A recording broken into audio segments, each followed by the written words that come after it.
انہیں شہید کر دیا گیا؟ کس نے کرایا؟ کہاں سے تعلیم حاصل کر کے آیا تھا وہ جس نے شہید کیا شاہ فیصل شہید کو؟ اس کی گردن پر کون سوار تھی؟ وہ یہودی لڑکی کے جس کے فوٹو بھی شائع ہوئے، ایک گردن پر اٹھائے کھڑا ہوا شہزادہ اپنی ایک یہودی دوست کو۔ دوسری جنگ عظیم کے بعد ایک دور آیا، امریکہ ابھرا ہے دنیا کی عالمی سطح پر سیاست میں، اس کے ہاں کچھ آزادی کے تصورات تھے، اس نے بھی سپورٹ کیا۔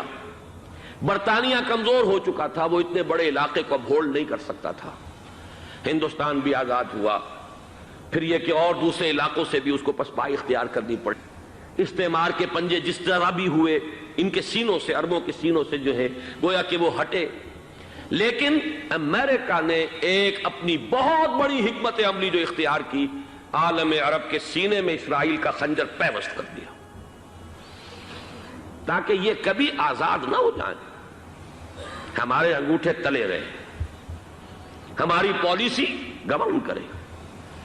یہ استعمار کا دوسری جنگ عظیم کے بعد جہاں برطانوی استعمار، فرانسیسی استعمار رفتہ رفتہ یہ ہٹنے شروع ہوئے،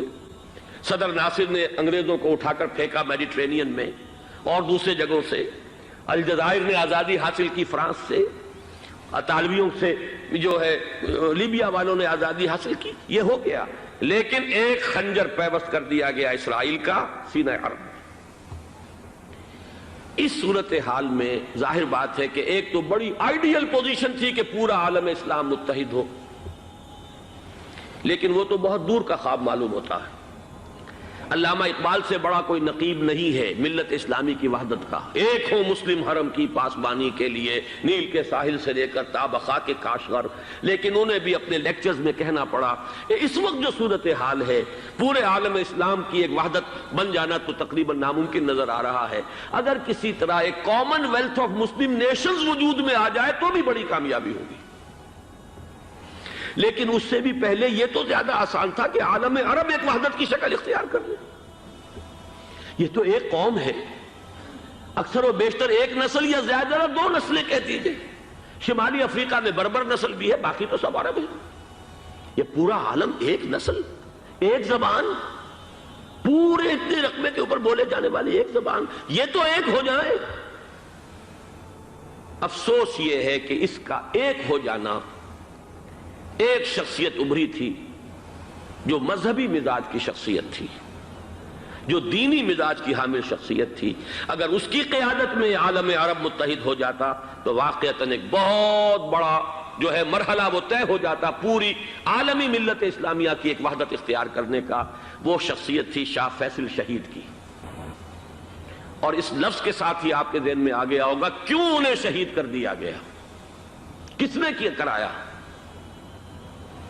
کہاں سے تعلیم حاصل کر کے آیا تھا وہ جس نے شہید کیا شاہ فیصل شہید کو؟ اس کی گردن پر کون سوار تھی؟ وہ یہودی لڑکی کے جس کے فوٹو بھی شائع ہوئے، ایک گردن پر اٹھائے کھڑا ہوا شہزادہ اپنی ایک یہودی دوست کو، لڑکی کو، اور وہی ہے کہ جس نے جا کر پستول سے شہید کیا ہے۔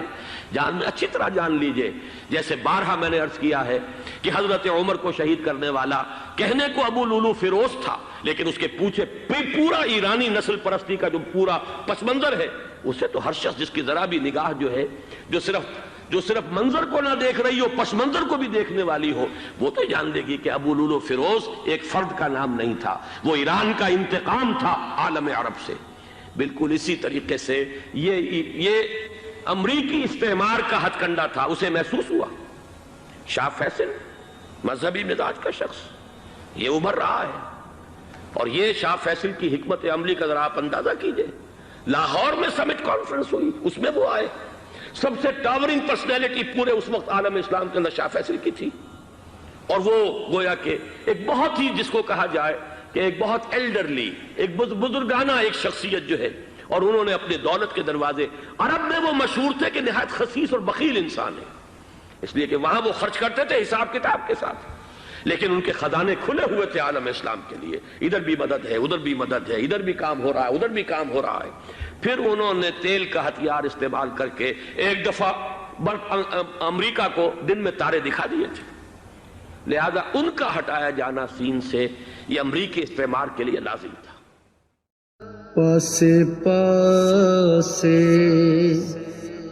چلی جوانی